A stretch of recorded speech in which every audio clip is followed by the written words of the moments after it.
Happy holidays, everybody. Merry Christmas to you on this special Christmas edition of This is NNOA, our weekly podcast featuring news, views, and perspectives of the greatest affinity group ever, the National Naval Officers Association.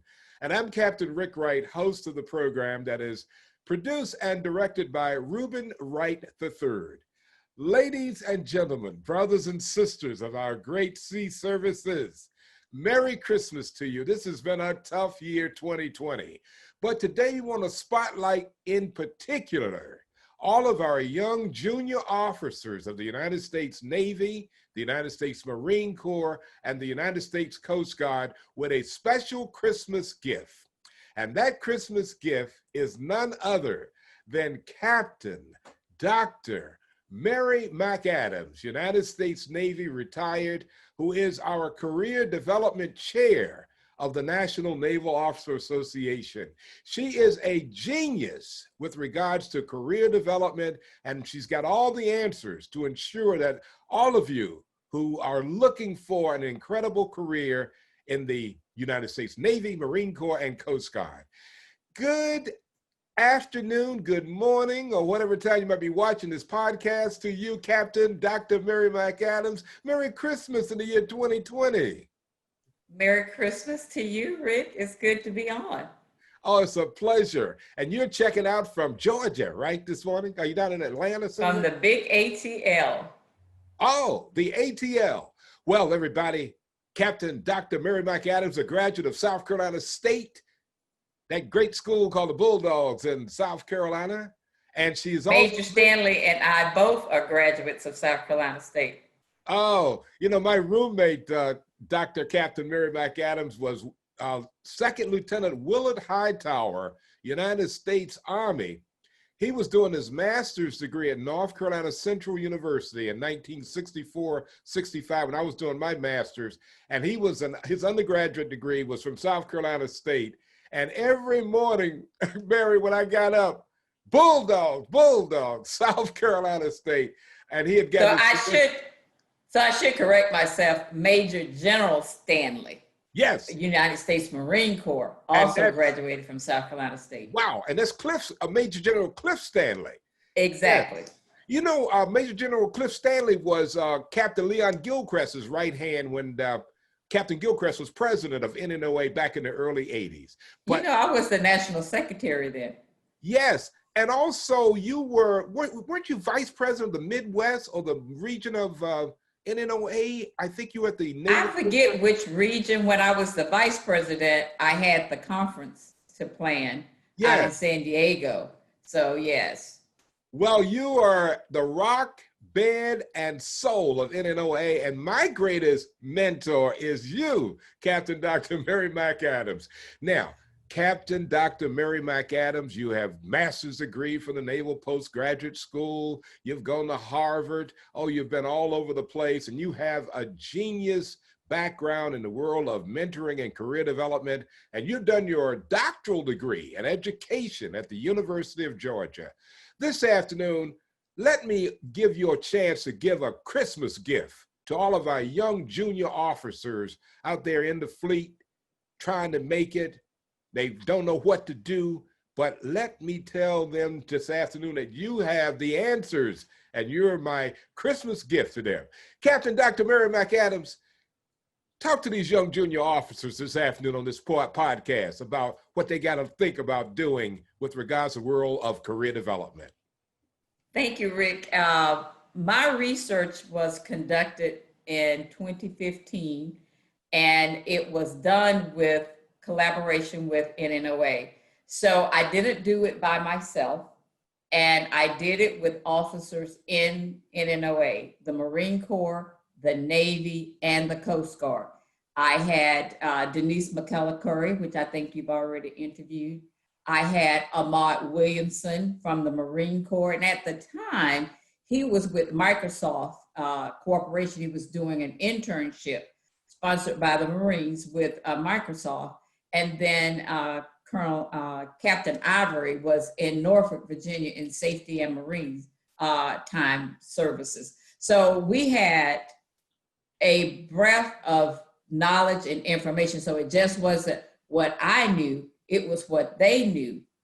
And so one of the things that we learned was we got mentoring pairs together. We had 40 mentoring pairs that we followed. And we used a software called Coach Simple. We reviewed four different softwares, and we used this one.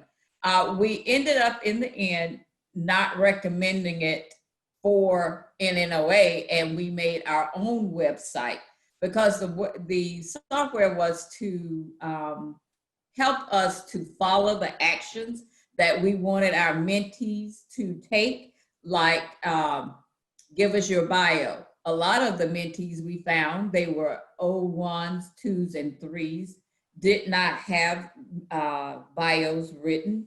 So they did not have any idea of what to do. So it was just a way to keep actions, right? So, but in the end, we decided not to use that particular software. But what we found is mentees do not understand a lot about the service that they're in and what they need to be doing. And one of the things that we found was something called political skill. So political skill, and in order not to say it incorrectly, I'm going to see if I can't locate the correct definition, but basically it's having situational awareness about what's going on in your area and about understanding the subtleties of information that you're being given by your boss, right? So you don't want to, like somebody may say the sky is blue. Well, there's a whole lot of different shades of blue, right? Yes. So you want to understand what that person is saying about the sky is blue. And it's called situational awareness, being aware of your boss, being aware of your supervisor and what they're saying about you. So having political skill is understanding them by understanding how others understand them. So we found that, and our group was not the only group that found this, but that diversity officers are much more lacking in political skill. So if I had to say one thing to a JO today is understand your situational awareness, understand what others are saying about you and to you, and have a network, right? Have a network to understand that everything we think is not always exactly how it is. So that is my first gift to them. Captain, Dr. Mary McAdams, this is raising a little bit of a red flag with me with regards to the training. Now we are getting back, let's look, you know, our incredible young junior officers have gotten their commissions either through the academy, either through OCS or NROTC programs. Are you kind of saying that we need to look back at our training of our officers at that level before we even commission them? I'm sure it's amazing. Are they getting political awareness kind of teaching and instruction? I mean, you're an incredible professor. Did your research show deficiencies in that area? So it's interesting that you mentioned that, and I want to read you something from RAND Corporation. You know, the military, all services use RAND Corporation to do research, right? So one of the things that we found in talent management begins early in an officer's career. A 2014 RAND study on improving the demographic of diversity in the U.S. Air Force Officers Corps reported that minority groups in the Air Force are less likely to have early markers of career success, such as high officer of merit scores from the Air Force Academy. And this follows them throughout their career. So in other words, RAND showed that diversity officers don't always get those high markers when they're at the academies. And we've seen that at the other academies, like the Naval Academy. So yes, it is a concern that we don't teach political awareness, but the purpose of the research was to say, what can an association that is looking to privilege its officers, what can they do? And this is one of the things that we can do is to, NNOA, is to provide that situational awareness, that being aware of what is being said to you. One officer from the Coast Guard said to me when I was interviewing, so we did the mentoring dais, but we also interviewed 13 officers, flag officers in the Navy, Marine Corps, and Coast Guard. So, you know, the Coast Guard only had that one on active duty at the time. So the criteria was the flag officer had to be on active duty or only 1 year removed from active duty. So the Coast Guard only had one flag at the time. So we interviewed him, and then we interviewed 4 06s in the Coast Guard. But one of the Coast Guard officers said, you know, being okay can get you left behind. He says, I heard I was doing okay a lot of times when I was getting debriefed on my officer fit reps. He says, but the next thing I knew, I was sinking. I was having trouble. He says, but in my reviews, I was told I was doing okay. So okay is not good enough. And he pointed that out. And then another interviewee, Navy, was stationed at the Naval Academy. And I want to just give a shout out to the young lady who is now going to be the brigade commander at the Naval Academy. Yay. Beautiful. But what he said was, when he was looking for diversity on the brigade staff, he said every time the committee would come to me and there was no diversity on the list. And he would say, well, why? Why don't you have any diversity? Because he was a Naval Academy graduate, and they would say just what this RAND study has said. Oh, they're just not performing. They're not integrating into the academy.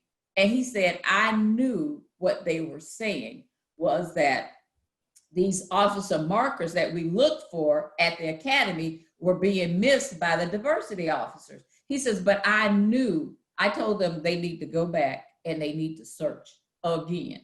And when they came back the second time, I don't know, they may have came back 3 times, but they finally had diversity on the list. But you got to have people in the positions to look for us, right? To advocate for us. So that's a great question about what happens to us with situational awareness, being aware of our surroundings and being aware of our leaders. But one of the other things the research said was a lot of people think that your supervisor and supervisors, especially this is good in the military, that they are your mentor, but they're not. They cannot have the bandwidth. And that was what another flag officer said. We don't have the bandwidth to mentor everybody that reports to us. So I advocate, he says, you've got to find yourself a mentor. It's not career counseling. It's not just-in-time counseling. You've got to find someone that's going to follow you throughout your career, or at least a 12-month span that understands you. So mentoring is not career counseling. It's just career counseling is a subset of mentoring. Yes. Captain Dr. Mary McAdams, our guest today on This Is NNOA, our Christmas gift to the young junior officers out in the fleet. Captain, I have gotten many phone calls and messages from young junior officers, and I'm talking really members of the African-American families who have graduated from either the Naval Academy or the Coast Guard Academy, gotten their commission either OCS or NROTC programs, and they come into that first command assignment, and usually they're the only African-American officer. And I've gotten phone calls of tears sometimes where young junior officers saying, Captain, I don't know what to do here. I have nobody to talk to. I'm in isolation. And of course, I said, well, we got a service that got a DNA where our folk have always fought this. But this afternoon, I've indicated to them that, you know, the National Naval Officers Association is our groups that, and by the way, tell us about the power of your program, you have a whole website with NNOA. A young junior officer who might be in trouble or feel that they're in trouble, what can they do with regards to going to NNOA and reaching out to you? What is there on the table on that Christmas gift to them this afternoon where they can stay alive and make it on up and eventually to flag level? And that's what we want, is for them to become flag officers. So on the website, it's called emilitarymentoring.com, emilitary-mentoring.com, or they can go to the NNOA website and look under career development, and that will take you to e-military mentoring. But what will happen is, once you're there, you can go to our one page is just-in-time counseling. We have about 15 officers out there, all pay grades and all services, all C services, that are willing to sit down and give you career counseling by phone, or we can set you up with a Zoom VTC. So you're not alone. So there are folks that want to help you. Dewan Cheney, who is doing his major command out in San Diego, California, is one of our officers, and he's a pilot. We have Admiral Harris, who is surface warfare officer, Admiral Pons, who is surface warfare officer. We have, I can't remember the names of all of our Marines that are out there and the Coast Guard, but the point is, like you're saying, we have these tools, we want them to use them. And sometimes we're finding that the JOs don't want to be in contact with us all the time. And so that's why we did the just-in-time counseling. But let's say you want a mentor. We have a page with about 20 to 30 mentors out there that are available to mentor you, to follow you, to be with you, to talk you through situations. So this is our gift to our NNOA members, to our junior officers. Go to NNOA.org, go to career development, and then look at what we have to offer, because we're there, we're waiting on you, and we want you to be successful. And like Rick said, we want you to put on those stars. Yes, indeed. I'm telling you, I have enjoyed the incredible work of the National Naval Officer Association. And of course, having been a professor myself, and taught so many years, especially here at Syracuse University in the Newhouse School. I've been on faculty at Delaware State, North Carolina Central, Elizabeth City State University, and Howard University. And of course, it's amazing how I get phone calls today from students who didn't finish college, who told me, and the phone call I'm getting there, 20 some years later, from grads are saying, Dr. Wright or Professor Wright, my God, I can't believe I didn't listen to you years ago when help was on the table and I didn't seek it out. And then of course, when I found myself, thought I had a career going early, and then I ran into minefields that were all over the place.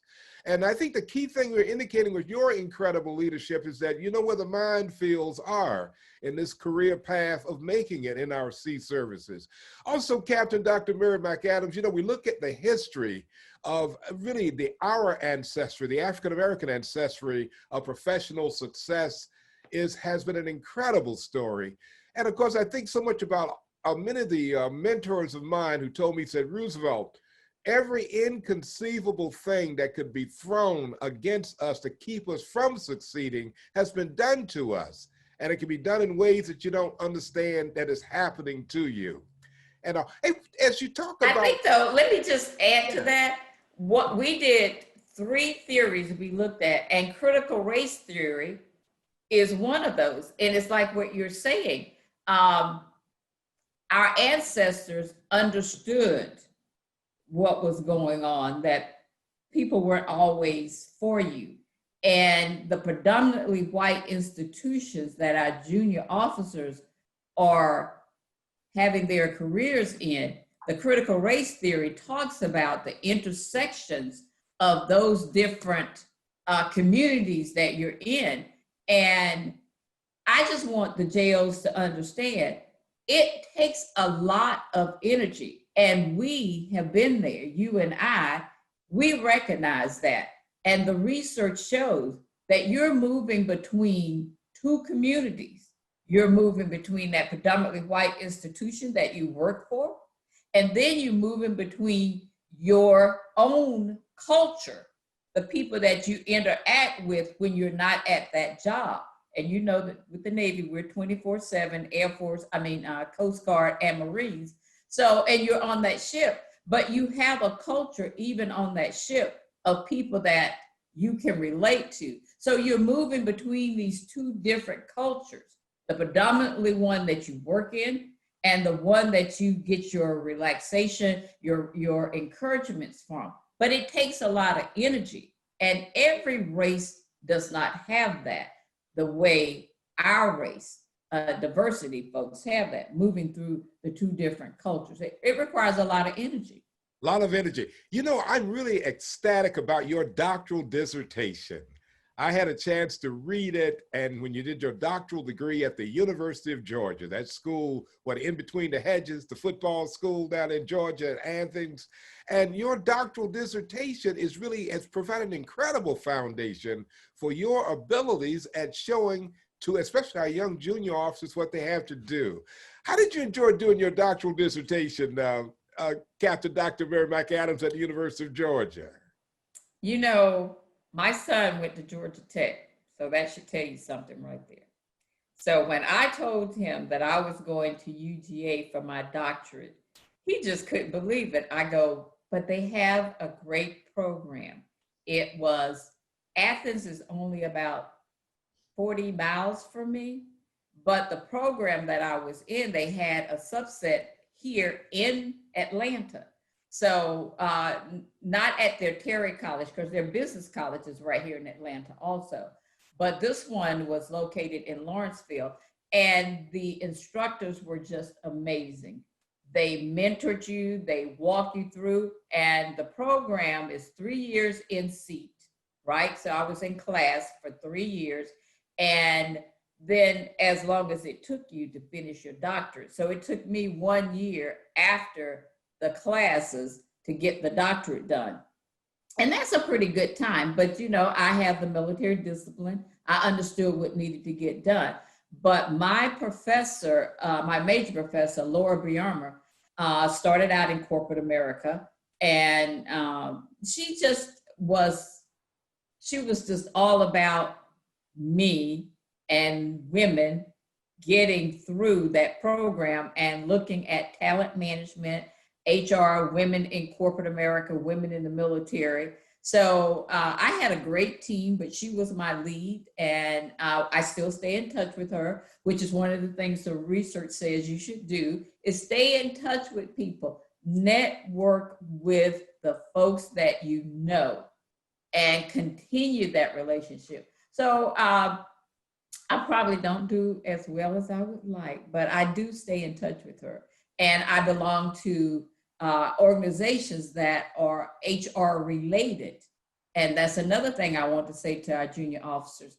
Join the professional organizations of your community. If you're engineering, look at NSBE. If you're HR, look at getting your HR certifications. Don't just let things pass you by and do the minimum of what the services are asking you to do. We have to go above and beyond. We have to go above and beyond. And I am so thankful that I chose UGA and that they worked well with me. So it was a good fit.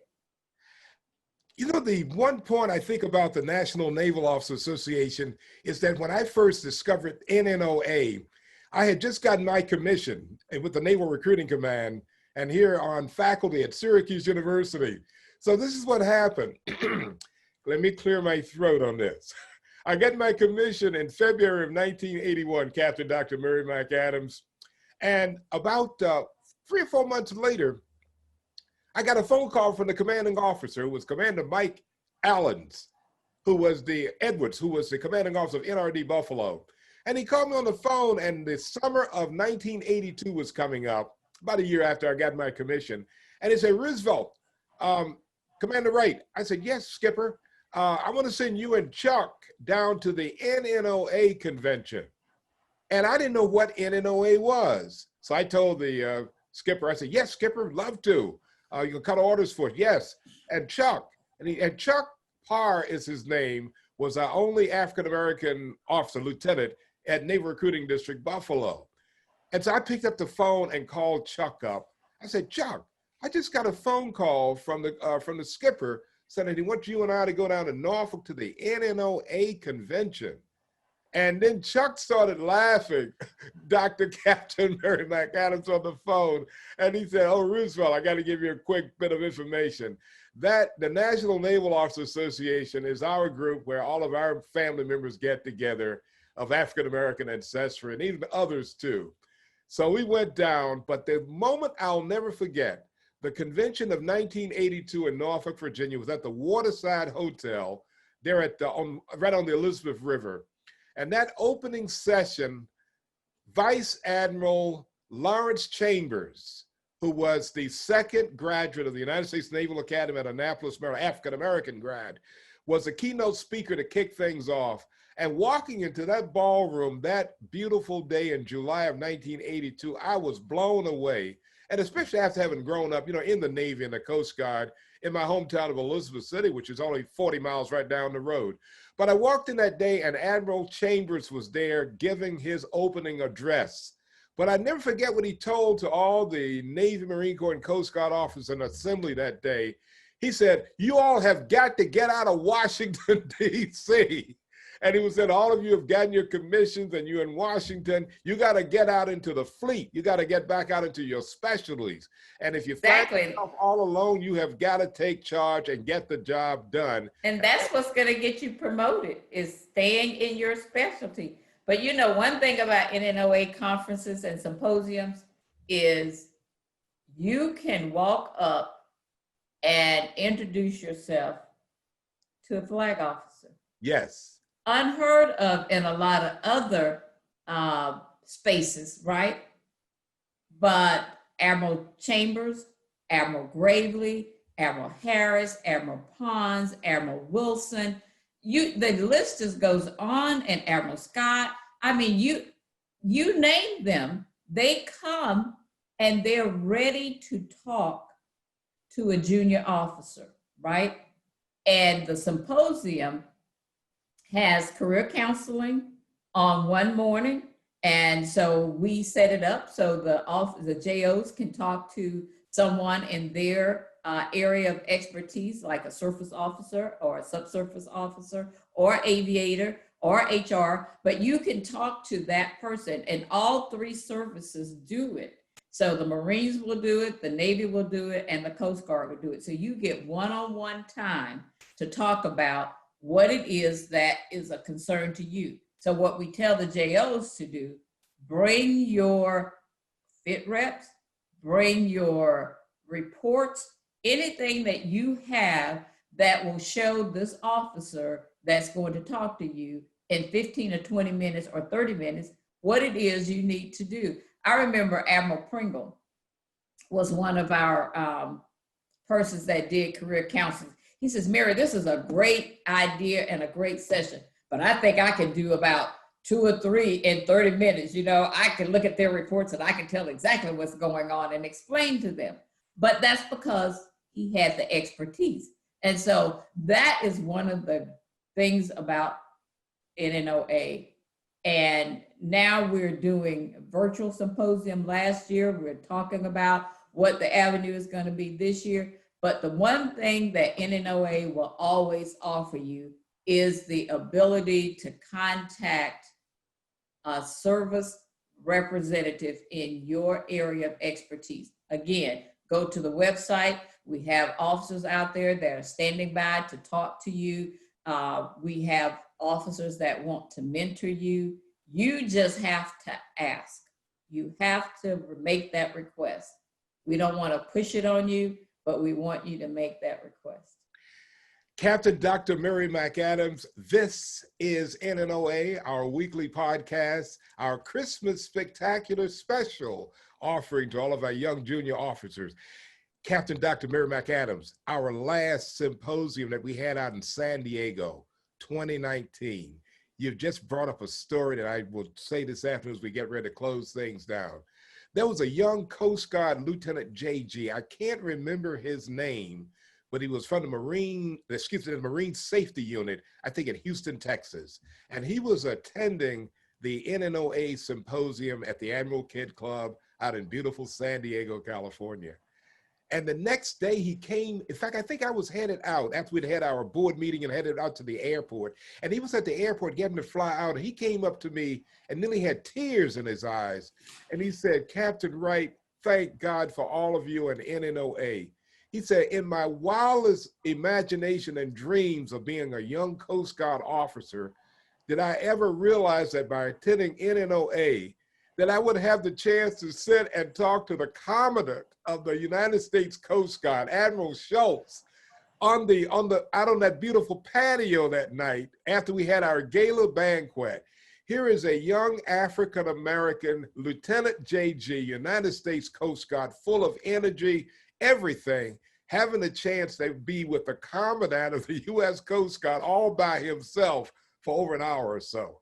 As I told the one thing about that, Rick, is that the atmosphere is informal because we had games for them to interact with, and you had an opportunity to be on a different level with a flag officer, right? It wasn't formal, it wasn't starchy. Yes. We were playing games and interacting and having conversations.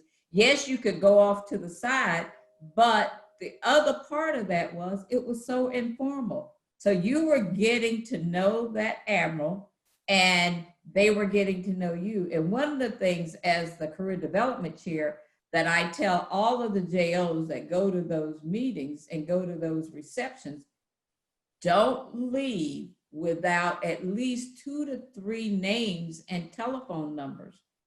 So and email address, so you can talk to them later and thank them for their time. That is always the key, is staying in contact. And the first thing you can do to stay in contact, JOs, is get a name, get a telephone number, get an email address, and send a nice little email that says, thank you. I appreciate the time that you took to talk to me at the NNOA symposium. And make sure you put NNOA symposium in there because it's great advertisement and help for us because we want the services to support NNOA who supports the junior officer. So good catch, Rick. Thank you.